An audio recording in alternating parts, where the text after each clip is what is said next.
Now, Buddha, I pay homage to the Blessed One, the fully enlightened Supreme Buddha. Sadhu. Pay homage to my teacher, Luke Swami Nansi. Sadhu.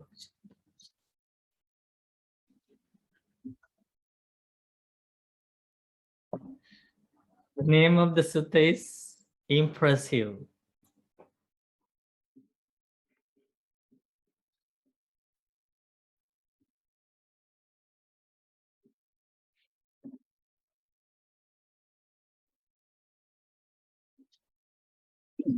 This is another beautiful sutta taught by the Buddha, and I think in the last stage of the Buddha's life, during that time period, I guess. Is everybody ready? Okay, Yes, Bhante, we are ready. good. Who is going to start reading? I can start, Bhante. Good. An impressive discourse. So I have heard. At one time, the Buddha was staying in the land of the Sakyans, in a stilt longhouse in a mango grove belonging to the Sakyan family named Vedanya. Now, at that time, the Niganta Nataputta had recently passed away at Pawa. With his passing, the Jain ascetics split, dividing into two factions, arguing, quarreling, and disputing, continually wounding each other with barbed words. You don't understand this teaching and training. I understand this teaching and training. What, you understand this teaching and training? You're practicing wrong. I'm practicing right. I stay on topic. You don't. You said last what you should have said first. You said first what you should have said last. What you have thought so much about has been disproved. Your doctrine is refuted. Go on, save your doctrine. You're trapped. Get yourself out of this if you can. You would think there was nothing but slaughter going on among the Jain ascetics, and the Niganta Nataputta's white-clothed lay disciples were disillusioned, dismayed, and disappointed in the Jain ascetics.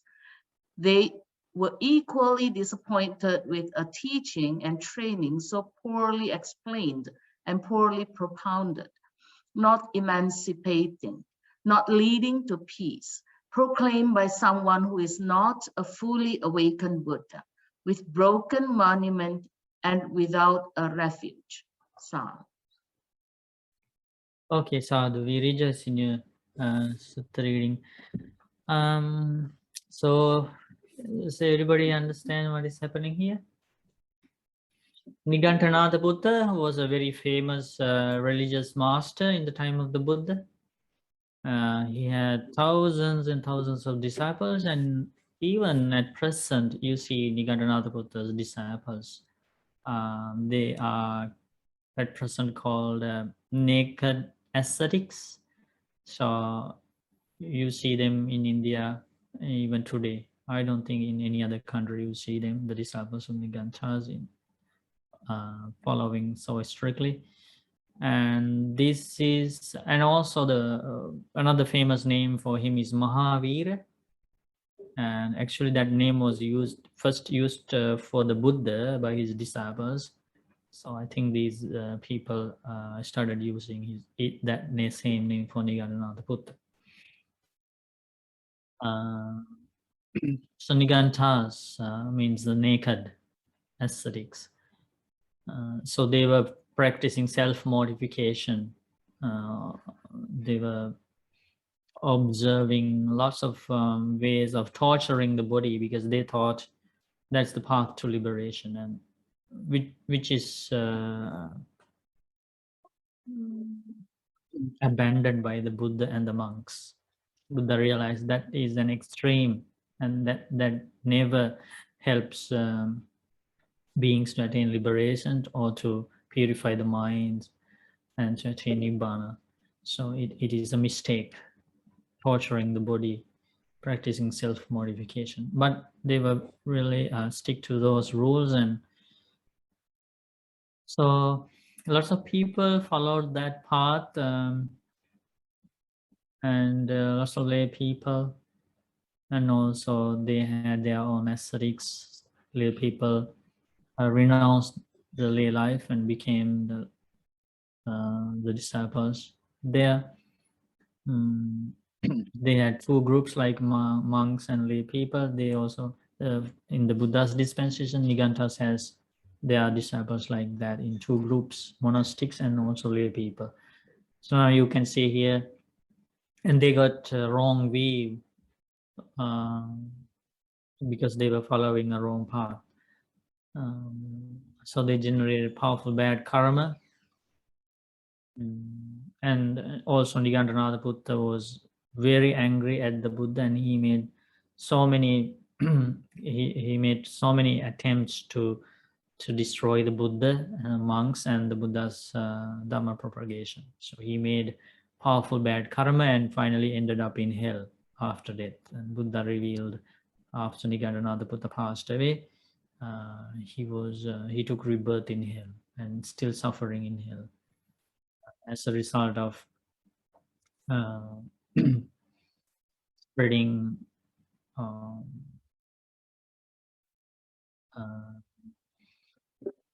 wrong things about the Buddha, monks, and the teachings. And because of the evil intentions of destroying the Buddha, monks, and the Buddha's teaching, and also encouraging lots of people to follow a wrong path. So he ended up being reborn in hell. So this is just after his passing away, right? So what happened? The ascetics divided into groups, started arguing, quarreling, disputing. Also, the lay people was they were very unhappy and sad and upset about what happened. They were also going away from their religion, and they were disappointed.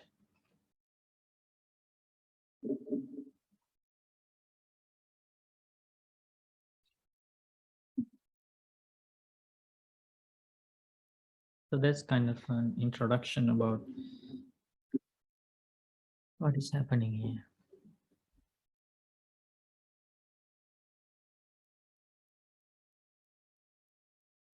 Who is going to read next? I can read Bhante. Okay, Rob. And then, after completing the rainy season residence near Pava, the novice Kunda went to see Venerable Ananda at Sama village. He bowed, sat down to one side, and told him what had happened. Ananda said to him, Reverend Kunda, we should see the Buddha about this matter. Come, let's go to the Buddha and tell him about this. Yes, sir, replied Kunda. Then Ananda and Kunda went to the Buddha, bowed, sat down to one side, and told him what had happened. Number 1, the teaching of the unawakened. That's what happens, Kunda, when a teaching and training is poorly explained and poorly propounded, not emancipating, not leading to peace, proclaimed by someone who is not a fully awakened Buddha. Take the case where a teacher is not awakened. The teaching is poorly explained and poorly propounded, not emancipating, not leading to peace, proclaimed by someone who is not a fully awakened Buddha. The disciple in that teaching does not practice in line with the teachings, does not practice following that procedure, does not live in line with the teaching. They proceed having turned away from that teaching. You should say this to them. You're fortunate, Reverend. You're so very fortunate, for your teacher is not awakened, and their teaching is poorly explained and poorly propounded, not emancipating, not leading to peace, proclaimed by someone who is not fully awakened, who's not a fully awakened Buddha. But you don't practice in line with that teaching. You don't practice following that procedure. You don't live in line with that teaching. You proceed having turned away from that teaching. In such a case, the teacher and the teacher are to blame, but the disciple deserves praise. Suppose someone was to say to such a disciple, "Come on, Venerable, practice as taught and pointed out by your teacher." The one who encourages, the one who they encourage, and the one who practices accordingly all make much bad karma. Why is that? It's because the teaching and the training is poorly explained and poorly propounded, not emancipating, not leading to peace, proclaimed by someone who is not a fully awakened Buddha. Sadhu, sadhu. We rejoice in your reading, bro. Did everybody hear that? Interesting, eh? Yes, Bhante. So yeah, so if we see some friends who are following the teachings of an unawakened person, sorry, if we see somebody who is not following those teachings, but he has selected somebody, a master, as a master,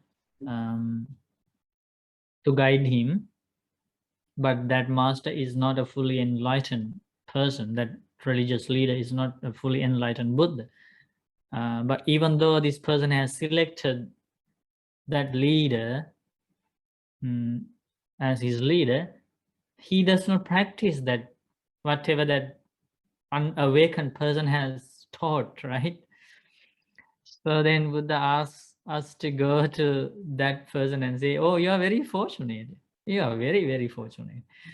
Because it's good that you are not following those teachings, because your teacher is not a fully enlightened Buddha. Otherwise, you will be in trouble." Right? So you are fortunate. It's good that you don't practice it. If you practice it, what will happen? Like, because those are the teachings of an unawakened person, and is the wrong path. And what happens if you follow?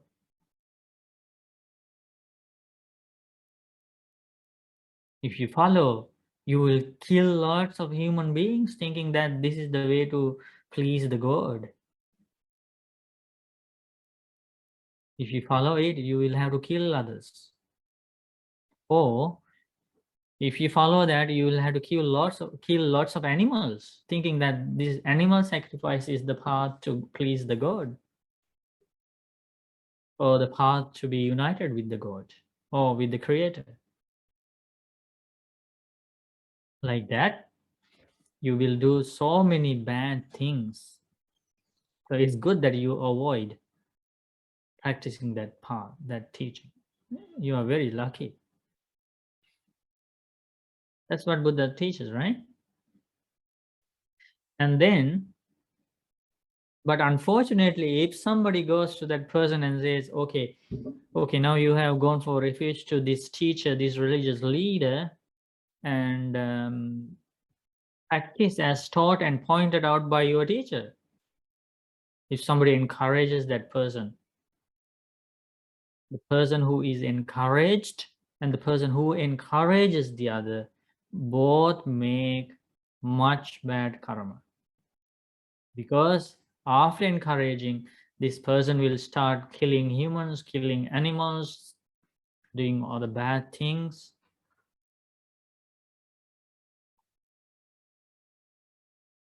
They all make much bad karma. What is the reason? Because this person is practicing poorly explained, poorly propounded teaching of an unawakened person. Did you understand it? So it's very dangerous, right? It's very dangerous.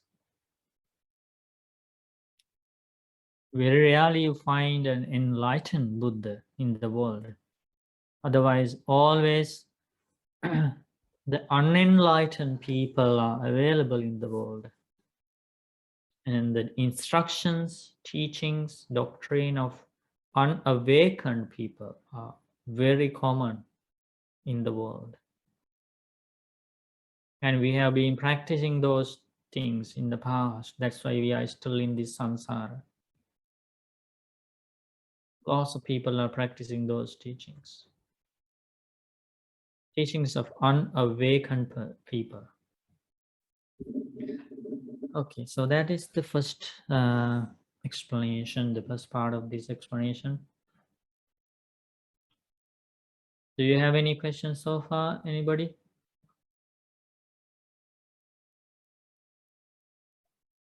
Okay, so we go to the second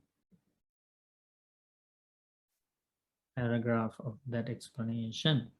Now Buddha is explaining another thing. Who is going to read?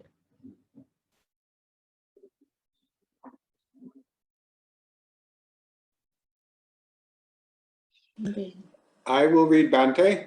Okay, Barry. Take the case where a teacher is not awakened and the teaching is poorly explained and poorly propounded, not emancipating, not leading to peace, proclaimed by someone who is not a fully awakened Buddha. A disciple in that teaching practices in line with the teachings, practices following that procedure, lives in line with the teaching. They proceed having undertaken the teaching. You should say this to them. It's your loss, Reverend. It's your misfortune, for your teacher is not awakened, and their teaching is poorly explained and poorly propounded, not emancipating, not leading to peace, proclaimed by someone who is not a fully awakened Buddha. And you practice in line with that teaching. You practice following that procedure. You live in line with the teaching. You proceed having undertaken that teaching. In such a case, the teacher, the teaching, and the disciple are all to blame. Suppose someone was to say to such a disciple, clearly the Venerable is practicing methodically and will succeed in completing that method. The one who praises, the one who they praise, and the one who, being praised, rouses up even more energy, all make much bad karma. Why is that? It's because that teaching and training is poorly explained and poorly propounded, not emancipating, not leading to peace, proclaimed by someone who is not a fully awakened Buddha.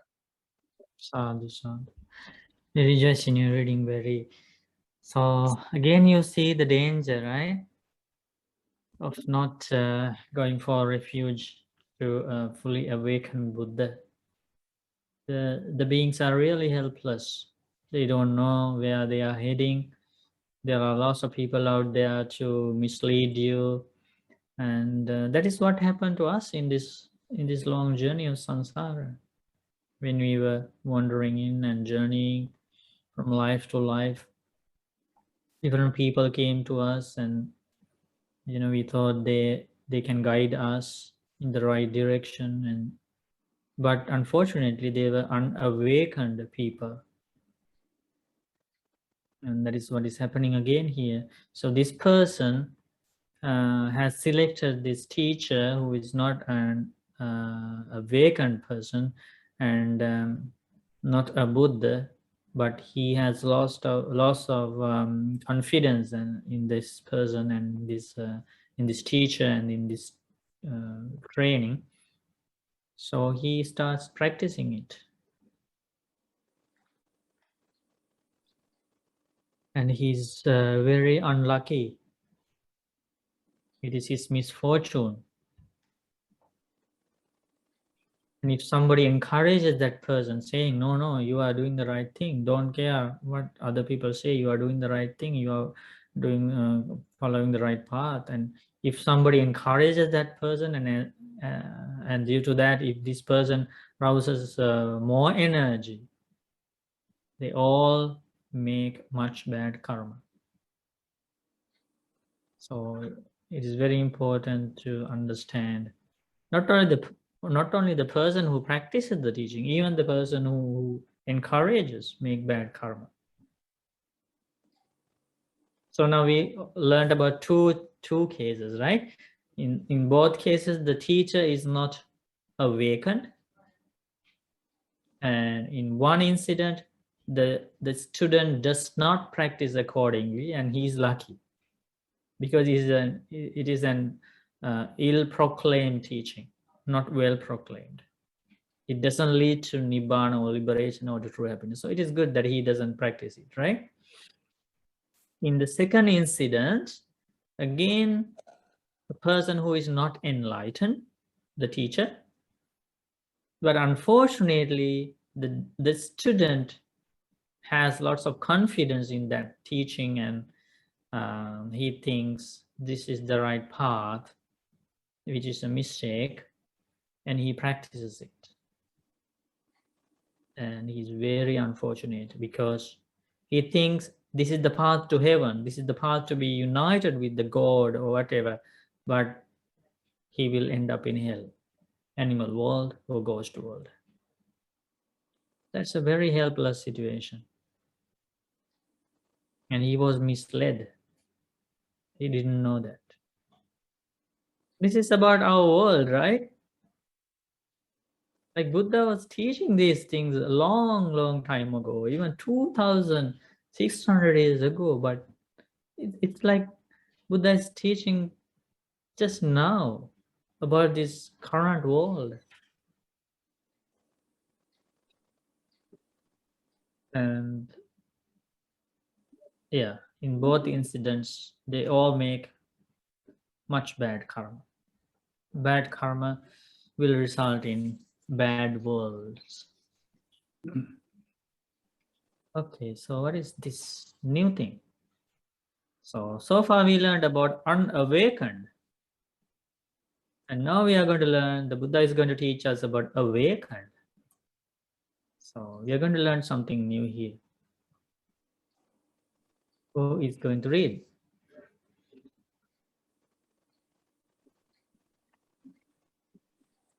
I can read, Bante. Okay, Surya. The teaching of the awakened. Take the case where a teacher is awakened, and the teaching is well explained and well propounded, emancipating, leading to peace, proclaimed by someone who is a fully awakened Buddha. A disciple in the teaching does not practice in line with the teachings, does not practice following the procedure, does not live in line with the teaching. They proceed having turned away from that teaching. You should say this to them. It's your loss, reverend. It's your misfortune. For your teacher is awakened, and their teaching is well explained and well propounded, emancipating, leading to peace, proclaimed by someone who is a fully awakened Buddha. But you don't practice in line with that teaching. You don't practice following that procedure. You don't live in line with teaching. You proceed having turned away from that teaching. In such a case, the teacher and the teaching deserve praise, but the disciple is to blame. Suppose someone was to say to such a disciple, come on, venerable, practice as taught and pointed out by your teacher. The one who encourages, the one who they encourage, and the one who practices accordingly all make much merit. Why is that? It's because the teaching and the training is well explained and well propounded, emancipating, leading to peace, proclaimed by someone who is a fully awakened Buddha. Sadhu. We rejoice in you already. Oh, so this is about us. When I was listening to it, I remembered my teacher, how much merit, how much great merit he accumulates. Because he was always encouraging us. We are his students and he's encouraging us. Don't do this. This is wrong. Do this. This is the right thing. What are you doing? You are losing this precious opportunity. Why don't you practice like this? This is a very rare opportunity. You have become monks, having given up so many things. But what are you doing here? You are following the wrong path. This is the right path. You come across the Buddha's teaching after a very long time, and you have these teachings available, and you have everything to follow the Dhamma. Yeah, I remembered my teacher, how much good karma he is making every day. And also, we are in that category, right? Because our teacher is fully enlightened and he has well proclaimed the Dhamma, but we don't follow it, right? So we are in that category. So if you like to make another, if you like to make merit in another way, encourage others. Encourage others. But be careful when you try to encourage others, they will say, oh, you tell me, but you ask me to do this, practice this, or you don't practice it, right? So it's not easy to collect that merit. If others say that to us, then we have to stop telling others. See here, oh, come on, practice as taught and pointed out by your teacher. Don't waste time. Don't miss this precious opportunity. The one who encourages, the one who they encourage, the one who practices accordingly, all make much merit.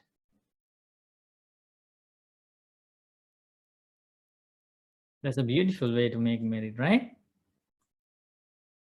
You don't spend money to make merit. Normally people, people think they need money to make merit, to give dana, to give things to others. Sometimes we ask people, how about your merit making? And they say, oh, these days we are very poor and so we can't make merit these days.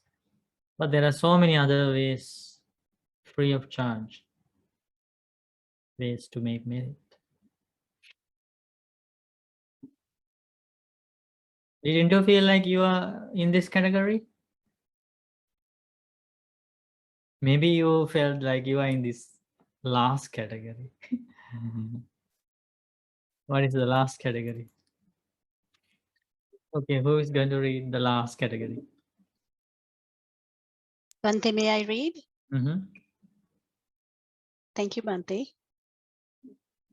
Take the case where a teacher is awakened and the teaching is well explained and well propounded, emancipating, leading to peace, proclaimed by someone who is fully awakened Buddha. A disciple in that teaching practices in line with the teachings, practices following that procedure, lives in line with the teaching. They proceed having undertaken the teaching. You should say this to him: you're fortunate, Reverend. You're so very fortunate, for your teacher is awakened, and their teaching is well explained and well propounded, emancipating, leading to peace, proclaimed by someone who is fully awakened Buddha. And you practice in line with that teaching. You practice following that procedure. You live in line with the teaching. You proceed having undertaken that teaching. In such a case, the teacher, the teaching, and the disciple all deserve praise. Suppose someone has to say such a disciple, clearly the Venerable is practicing methodically and will succeed in completing that method. The one who praises and the one who they praise and the one who being praised rouses up even more energy, all make much merit. Why is that? It's because that teaching and training is well explained and well propounded, emancipating, leading to peace proclaimed by someone who is fully awakened Buddha. Sounds. Very Thank interesting. you. Thank you, Bhante. Okay, so in these last two incidents, the student has met the rarest being in the world, right? The fully enlightened Buddha, and also the person have made the most, like, the rarest teaching in the world, the pure teaching about Nibbana. And in the first case, the disciple is not practicing that path, even though his teacher is the Buddha. Is not practicing. He is not keeping precepts. He is not observing 8 precepts, right? He is not practicing 4 establishments of mindfulness. He is not practicing the 7 enlightened factors. He's not practicing metta. He gets angry all the time. He's not practicing that path. And he's very unfortunate because his teacher is a fully enlightened Buddha. And he has met this amazing path to end suffering, but he is doing something else. In the last incident, he is very fortunate. Like Arahant, liberated monks, nuns, non-returners, once-returners, experimenters, very fortunate disciples, because they went for refuge to such an extraordinary being, a fully enlightened Buddha, and they got to listen to these teachings of the Buddha about Nibbana, and they practiced it in line with those teachings. It cleansed their minds. They controlled their anger, their greediness, their hatred, their conceit. They became humble people. They became great people, grateful people, thankful people, wise people, virtuous people, generous people, compassionate people. Became very, very fortunate. And they escape from rebirth in bad worlds. They escape rebirth in human world, escape rebirth in heavenly worlds. They escape from the cycle of birth and death. They are the fortunate people. Buddha asks us to go to them and tell, you are very fortunate. We think the rich people, billions, are the rich, fortunate people in this world.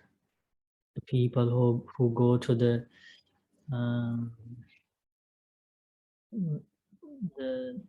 sky, they are the fortunate people.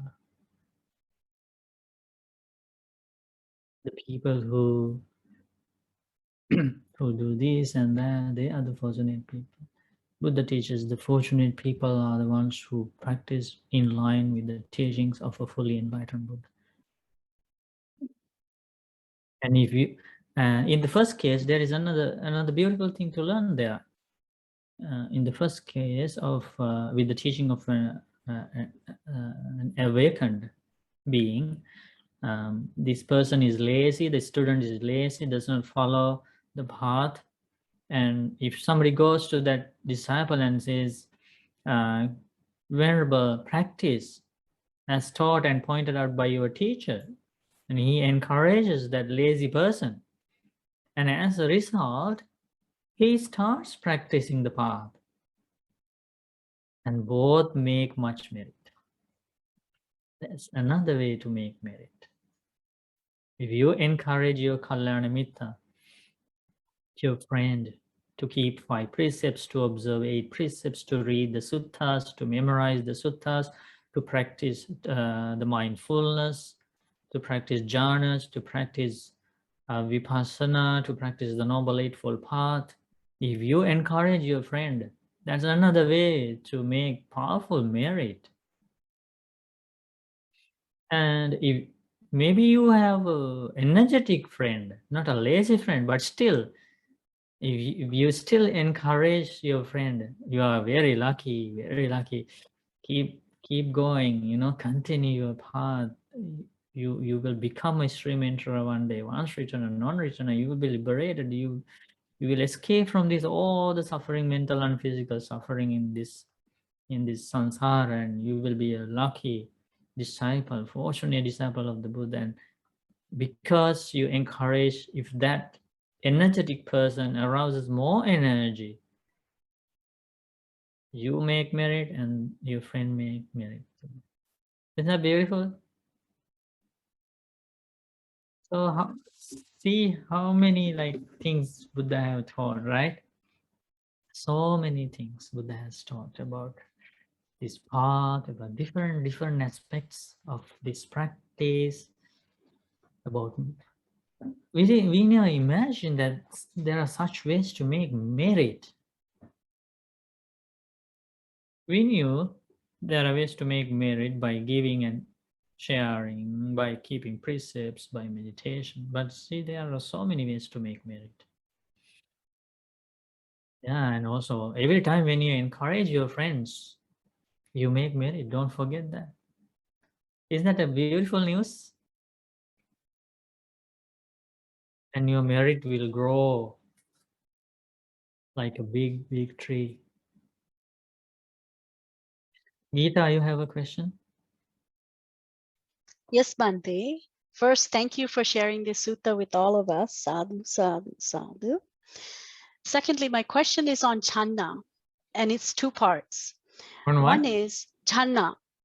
Channa, Reverend Channa, before he joined the monastic Sangha, he was Prince Siddhartha's closest friend.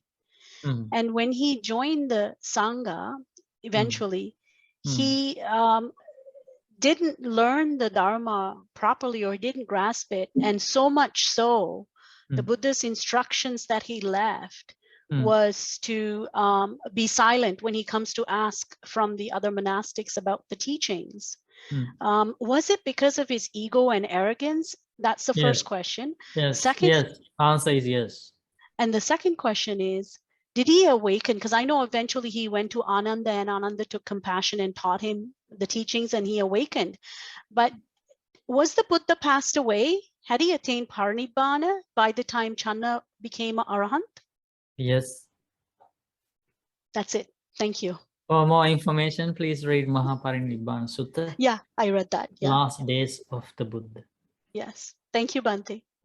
But isn't that interesting that even such a conceited monk eventually became a liberated monk? Yes, Bante. That's a beautiful thing that this Dhammapath can do. Like before he was very conceited, egoistic and not humble, not obedient. He didn't listen to the instructions of anybody and he was so conceited. But it is the same person finally became very humble, very grateful.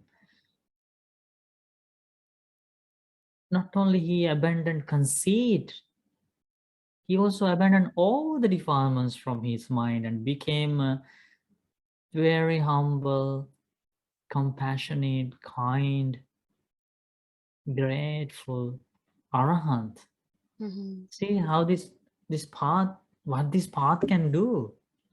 This path can like remove all the negative qualities from our mind. So that's a very good lesson.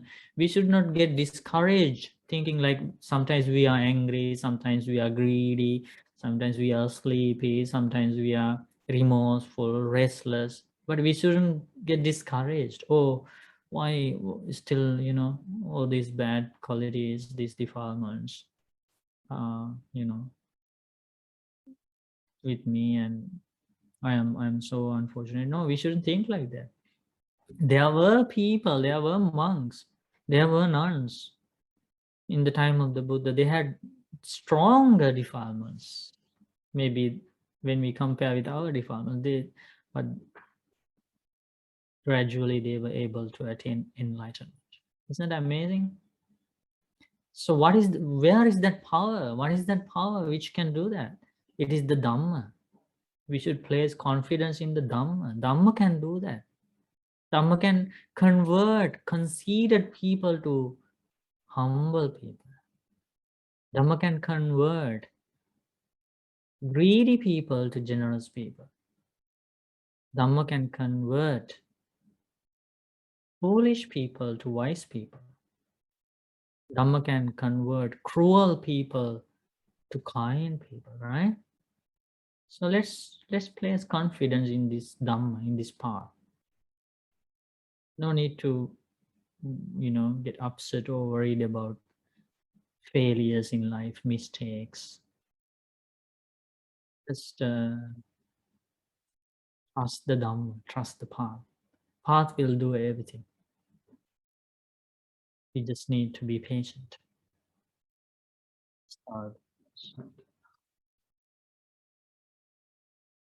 So we generated much merit this evening by going forward to the triple gem, observing precepts, practicing meditation, reading the suttas, discussing the Dhamma, and helping each other in many ways. We are learning the very rare words of a fully enlightened Buddha. So we are very fortunate. And also we have Kalyana Mittas, teachers, friends around us who are always encourage us compassionately to follow this path. So that's another rare thing. We have those friends and teachers around us thinking about our well-being, about our growth in the spiritual path. So we share all the merit, first of all, with our teacher, Lokaswami. Sadhu, sadhu. We share merit with all the monks and nuns around the world. We share merit with our teachers, parents, Kalyana Mittas, with all beings in the world. May all beings, humans, heavenly beings, Brahmas, may all beings rejoice in this merit. May all of them attain supreme bliss of Nibbana. Sadhu.